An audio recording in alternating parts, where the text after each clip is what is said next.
상쾌한 아침 원주에서 출발합니다.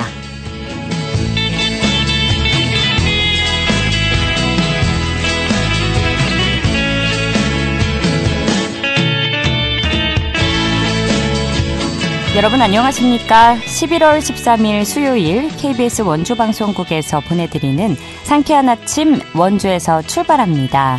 저는 진행의 이은주입니다.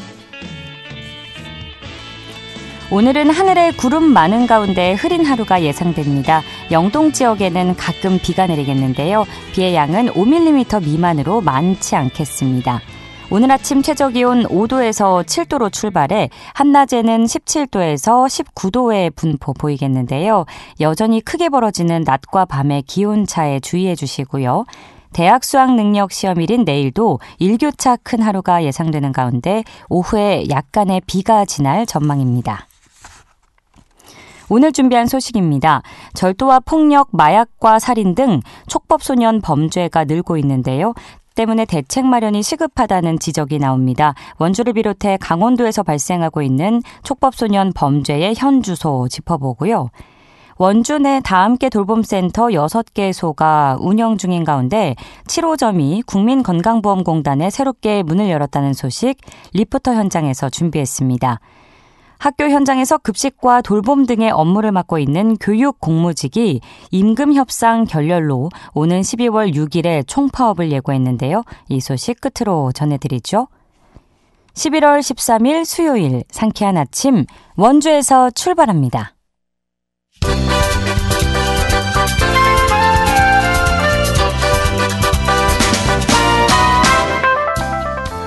오늘의 뉴스입니다. 평창군이 내년 10월 개최되는 2025년 세계올림픽 도시연맹 총회 유치에 성공했습니다.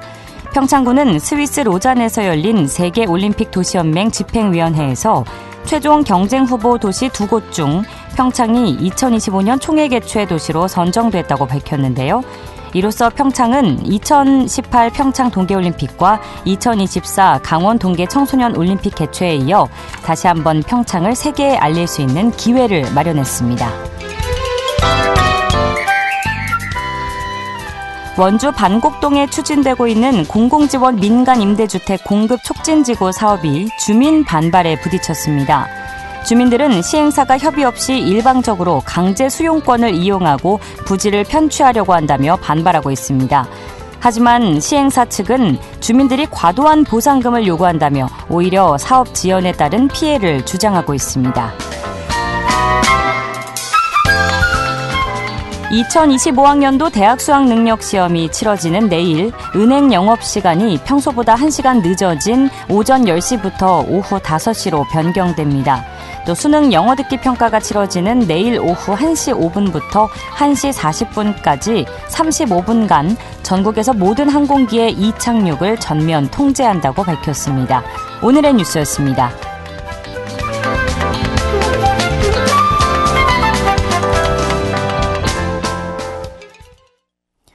상쾌한 아침 원주에서 출발합니다. 함께하고 계십니다. 한 학술지 발표에 따르면요. 전체 보호 처분을 받은 소년 중에서 촉법소년이 차지하는 비율이 2011년 11.2%에서 2020년 13.6%로 2.4% 증가했는데요.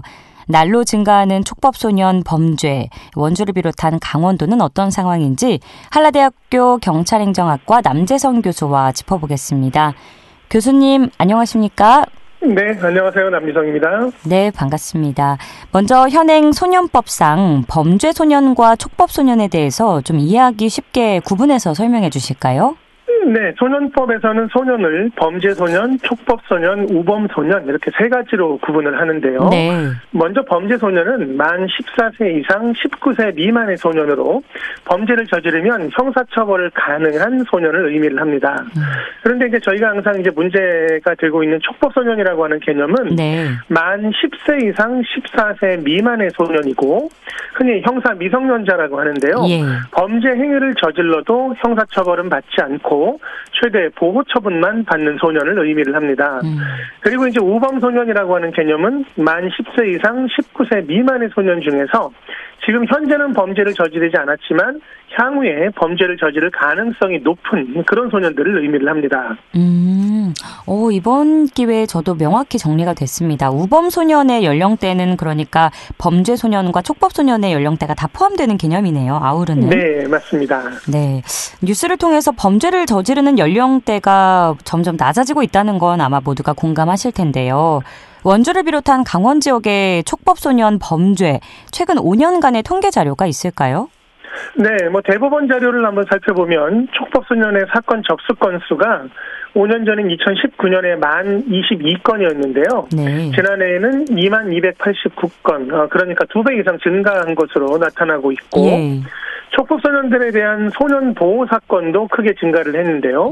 마찬가지로 2019년도에는 36,576건, 그런데 지난해에는 50,094건, 그러니까 거의 15,000건 정도가 증가한 것으로 나타나고 있고요.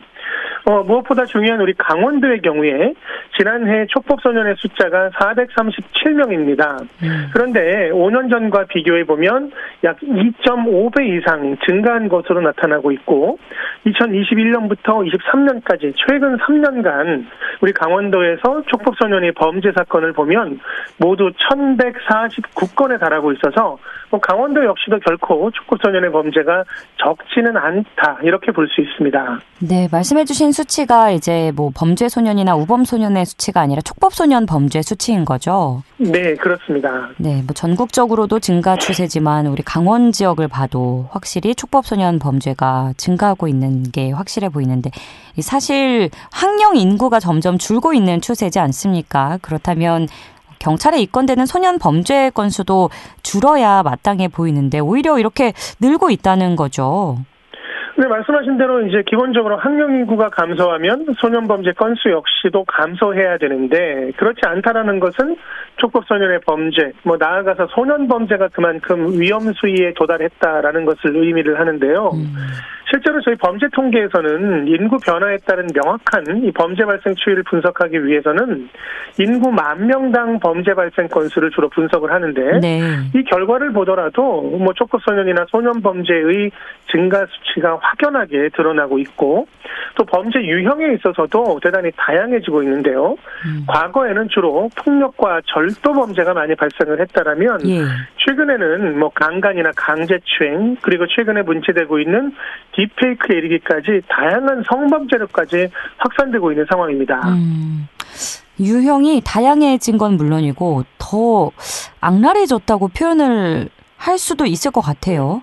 학생들이 상식적으로 저지를 수 없는 것들을 하고 있는 건데 인구 감소 현상에 반하는 추세인 만큼 이 촉법 소년을 포함한 소년 범죄에 대한 대안이 필요한 상황이 아닐까 싶습니다. 현실에선 좀 어떻게 잘 대처가 되고 있나요?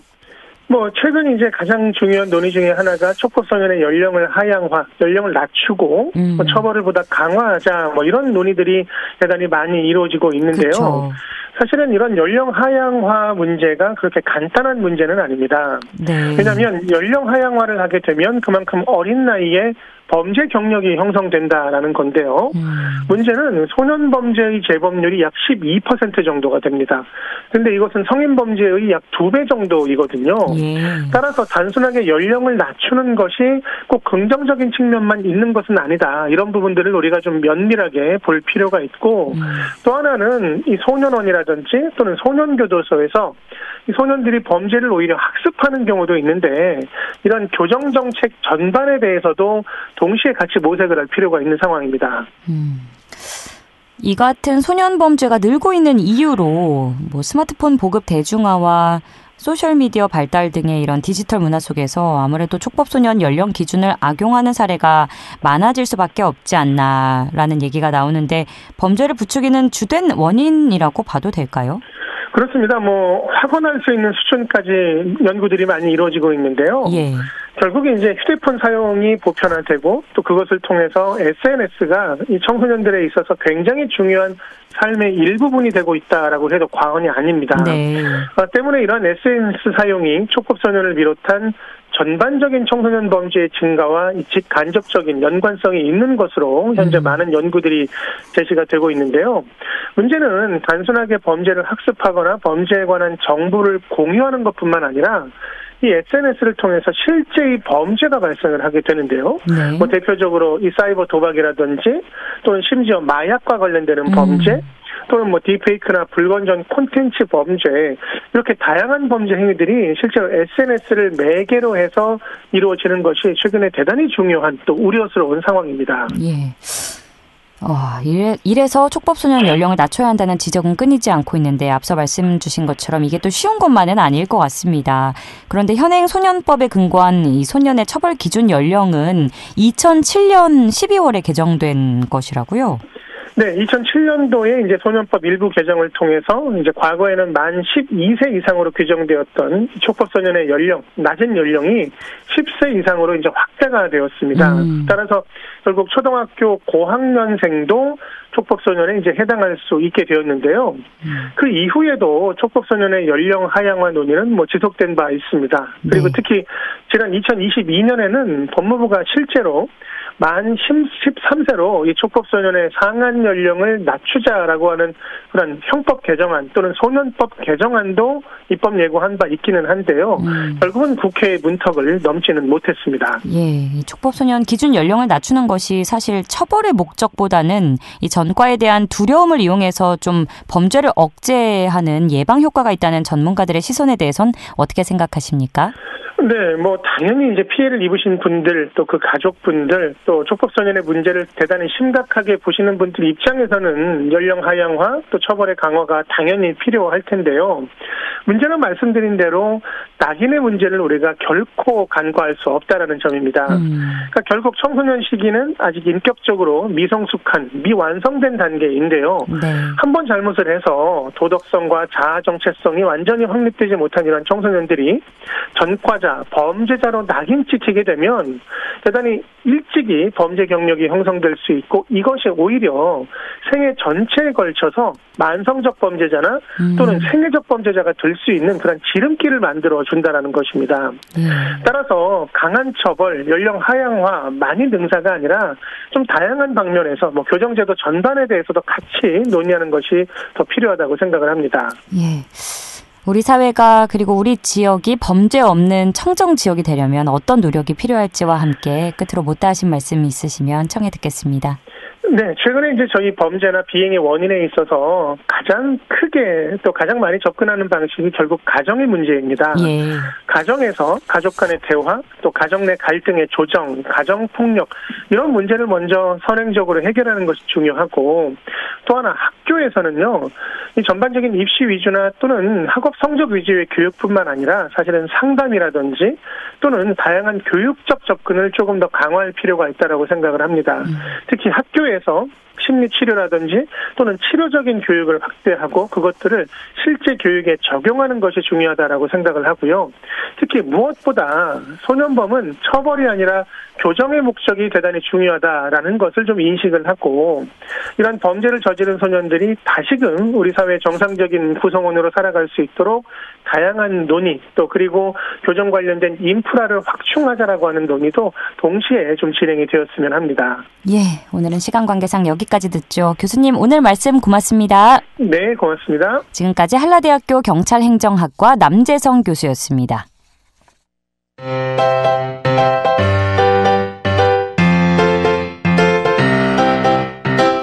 KBS 원주방송국이 유튜브 다시 듣기 서비스를 실시합니다. 매일 아침 강원 영서남부권의 뉴스와 정보를 전해드리는 상쾌한 아침 원주에서 출발합니다는 KBS 원주라디오 유튜브 채널을 통해 다시 들을 수 있습니다.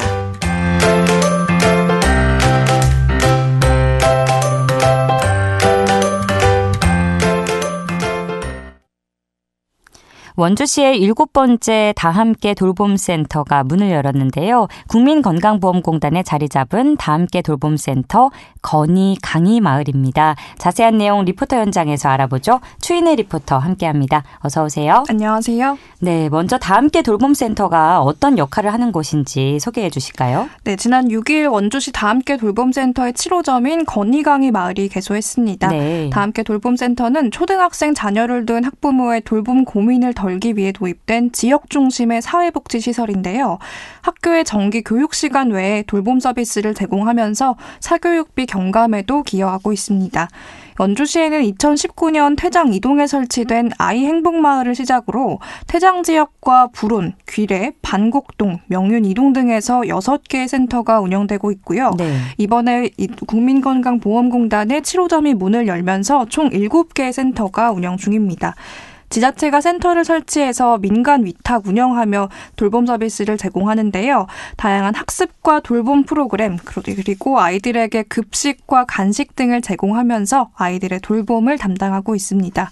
원주시의 경우 지자체 자체 지원으로 일부 프로그램 재료비 등의 특별 비용이 발생하는 경우를 제외하고는 거의 무상으로 이 센터를 이용할 수 있는데요. 원주시 여성가족과 조정희 아동돌봄팀장에게 원주시 센터 운영과 7호점 개소 배경에 대해 들어보겠습니다.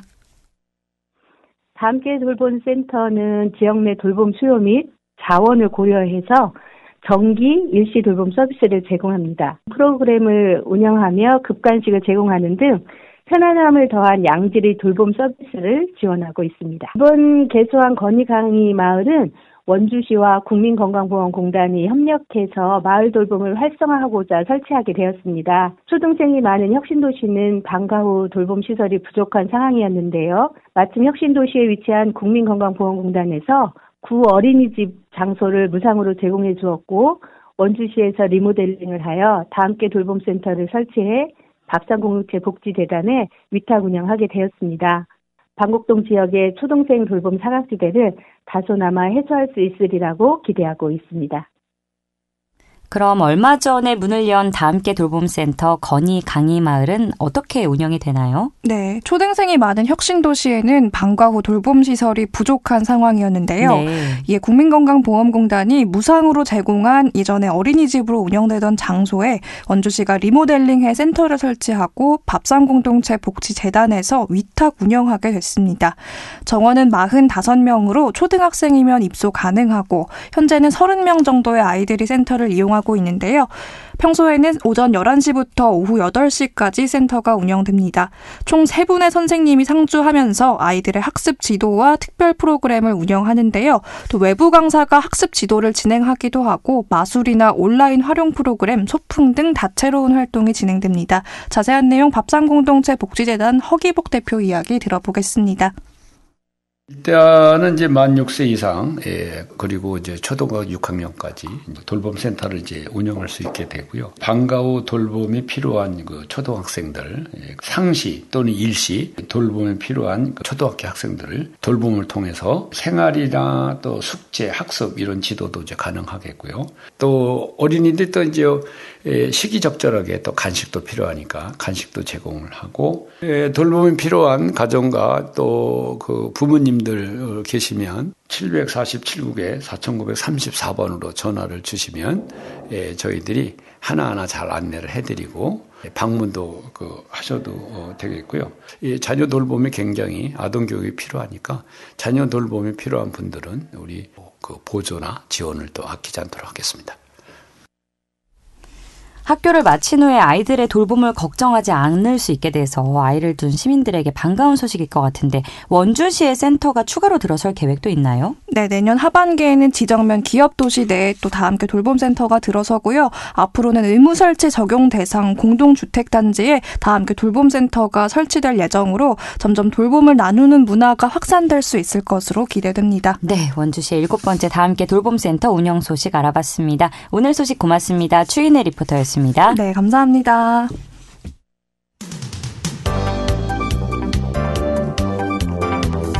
생생한 현장, 유익한 생활 정보를 전해드리겠습니다.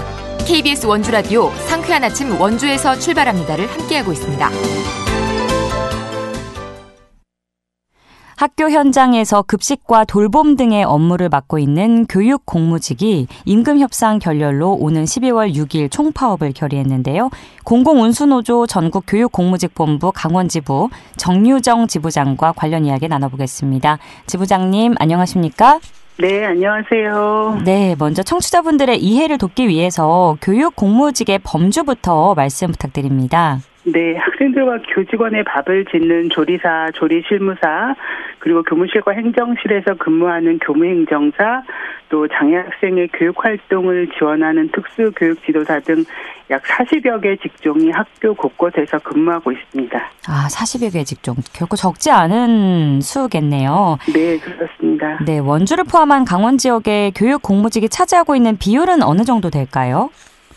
강원도교육청 소속 교직원이 대략 4만 8천 명 정도 되는데요. 그중에서 교육공무직은 7,900명 정도 되니까 전체 교직원의 약 16% 정도 될 것 같습니다. 교육공무직이 포함된 학교 비정규직연대가 이제 교육당국을 대상으로 좀 얻고자 하는 궁극적인 제안은 뭘까요? 기본급과 근속수당, 명절휴가비, 정기상여금 인상 같은 주요 임금 항목 인상과 또 저임금과 고강도 노동에 시달리며 폐암산재까지 발생하고 있는 급식 직종에 대한 근본적인 대책 마련을 요구하고 있습니다. 네, 아무래도 급여 문제가 가장 클 것 같다는 생각이 드는데 이런 제안을 협상 테이블에 올려놓게 된 배경은 어디에 있을까요? 지금 현재 저희 교육공무직들의 임금 구조는 기본급의 근속수당이나 급식비 같은 수당들을 겨우 합쳐야 최저임금이 좀 넘는 수준입니다. 그마저도 직종별로 차등을 두어서 지급하고 있고 또 방학에는 여전히 급여를 지급받지 못하는 직종이 있습니다. 또 근속수당도 22년이라는 상한이 정해져 있어서 오래 일할수록 상대적 박탈감이 커지는 구조고 명절휴가비 같은 그 복리후생성 임금에서도 차별적 요소가 존재합니다. 이런 부분들을 해소하기 위해서 저희가 수차례 임금 교섭을 했지만 노사 간 합의점을 찾지 못해서 12월 6일 총파업을 예정하고 있습니다. 예, 말씀하신 것처럼 이제 강원도를 포함한 전국의 교육 공무직이 시도교육청과 교육부를 상대로 지난 7월부터 여러 차례 집단 임금 교섭을 진행해 온 상황인 거죠? 네, 지금까지 6번의 실무 교섭과 3번의 본 교섭까지 합쳐서 총 9회에 걸쳐 교섭을 진행했는데요. 노사 간 이견을 좁히지 못해서 결국 교섭이 결렬되었습니다. 이후에 중앙노동위원회를 통해서 조정을 신청했지만 노사 간 이견이 크고 또 합의에 이르기 어렵다는 판단에 이르러서 결국 중앙노동위원회가 조정 중지를 결정하게 되었습니다. 4.7긴 교육당국이 교육공무직이 포함된 이 학비연대 요구사항을 받아들이지 못하는 이유는 무엇이고 교육당국이 수용할 수 있는 제안의 상한선은 어디까지로 봐야 할지도 알려주실까요? 가장 큰 이유는 예산 때문이라고 생각합니다. 현재 사용자 측에서 최종적으로 제시한 안은 기본급이 월 53,500원 인상, 그리고 근속수당은 급간 1,000원 인상, 명절휴가비 연간 10만 원 인상 등 연간 총액으로 봤을 때 80만 원 정도의 인상액을 제시하고 있습니다. 결국은 예산 때문이겠죠. 네. 예, 사실 지난해에도 교육 공무직이 파업 위기를 겪었지만 극적 합의로 파업 상황이 종료된 바 있었죠. 네. 그에 앞서서 2022년 11월에는 총파업이 진행이 되면서 일부 학교에서 이제 급식이 정상 운영되지 못해서 빵이나 우유 등의 대체 급식이 제공이 됐었는데요. 일각에서는 아이들을 볼모로 임금 협상에 나선다는 이런 따가운 시선도 피할 수 없는 게 현실입니다. 이와 관련해서는 어떤 입장이실까요? 교육공무직 노동자는 학교 공공성 강화나 교육복지에 종사하는 노동자이지만 파업 당일만큼은 그 업무를 이행하지 못하는 것에 대해서 학생들에게 미안한 마음이 없는 것은 아닙니다. 그렇지만 파업은 헌법에도 보장된 노동자의 노동 3권 중 하나이고요. 학생과 부모님들이 잠시 불편해질 수도 있겠지만 그것을 불편이라고 생각하시기보다는 함께 살고 있는 누군가의 권리를 지키고 그것이 더 나아가서 결국 우리를 위한 일이라는 것을 한 번쯤 생각해보는 계기로 삼아주셨으면 좋겠습니다. 예, 아이들에겐 미안하지만 노동 3권에 보장된 정당한 권리를 요구하시는 거라는 말씀이시죠? 네, 맞습니다. 네, 학령 인구가 줄어들면서 교육공무직 감축도 점차적으로 진행될 예정이라고 하는데요. 이에 대해서도 의견 여쭙고 싶고 또 현 시점에서 가장 필요한 건 무엇이라고 생각하시는지 끝으로 간단하게 청해 듣겠습니다. 네, 강원도교육청에 배정되는 교육공무직 정원이 4년 뒤에는 현재보다 300명 가까이 줄어들 거라는 뉴스를 본 적이 있습니다. 네. 강원도교육청은 총액 인건비 제도에 따른 예산 페널티를 받는다는 명목 때문에 그동안 교육공무직원의 신규 채용을 엄격히 제한해 왔습니다만 전자출판 사업이나 또 셋째 자녀 출산을 할 때 공무원에게만 지급하는 500만 원가량의 출산 축하금 지원이나 또 창고 안에 쌓아두고 뜯지도 않는 스마트 기기 구입 같은 불필요한 예산을 절감해서 정규직과 비정규직의 차별을 해소하는 데 앞장서 주기를 당부하고 싶습니다. 예, 오늘 말씀은 여기까지 듣겠습니다. 고맙습니다. 네, 감사합니다. 지금까지 공공운수노조 전국교육공무직본부 강원지부 정유정 지부장이었고요. 11월 13일 수요일 순서 여기서 마칩니다. 저는 내일 아침 8시 30분에 다시 찾아뵙죠. 진행의 이은주였습니다. 여러분, 좋은 하루 보내세요.